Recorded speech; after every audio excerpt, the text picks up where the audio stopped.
cet oiseau, on va le trouver dans la campagne à condition d'avoir des rochers, des falaises. Il ne niche en effet que sur ces cailloux. Quand il est au sol comme ça, ou quand il se pose sur un perchoir, attends, on va le mettre là. Quand il se met comme ça, de façon discrète, il reste sans bouger, il est capable de tourner sa tête jusque derrière son dos. Et en même temps, vous pouvez voir là que la lumière brille pas trop, on voit toute la taille de son œil. Cet œil qui fait un peu plus de 3 cm.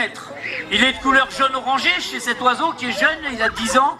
Quand il sera vieux, au terme de sa vie, cet œil sera pratiquement rouge. La pupille est capable de se dilater de la taille complète de l'œil la nuit. Et en plus, elle va amplifier la lumière. Une simple petite étoile, et l'oiseau il verra comme vous et moi en plein jour. C'est ce qui va rendre cet animal redoutable lorsqu'il chasse. Il a des griffes qui font un peu plus de 4 cm, une couleur qui va lui permettre, lorsqu'il est posé par exemple sur le mur ici, on va passer à côté de lui sans le voir. Il a un petit accessoire de camouflage, les petites antennes qu'il a sur la tête. Ce sont des aigrettes. Quand il ne veut pas qu'on voit la forme ronde caractéristique de sa tête, il les soulève et il va se confondre encore plus avec une branche ou un caillou. Notre ami Orion est un super prédateur. Il chasse les lapins, il chasse les lièvres et son concurrent direct sur le territoire de chasse, c'est le renard, maître Goupil. Alors cet oiseau, eh bien, il est capable de tuer un renard.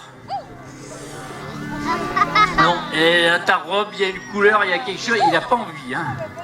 Ah ouais, non, mais t'es mal coiffé peut-être, je sais pas.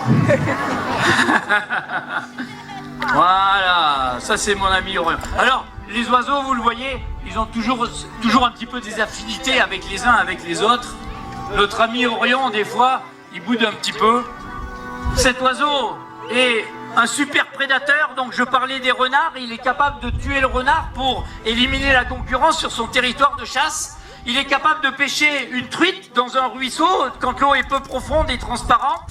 Il est un tellement bon chasseur que nos anciens, quand c'était la période du printemps, quand c'était le moment de la reproduction, ils savaient qu'il suffisait de s'approcher discrètement du nid et pendant que la femelle couve et élève les petits, le mâle a attrapé bien souvent quelques lapins de plus. En prendre un, ça ne gênait pas beaucoup. C'est comme ça qu'on pouvait se servir à l'époque auprès du hibou grand-duc, le plus grand des chasseurs nocturnes.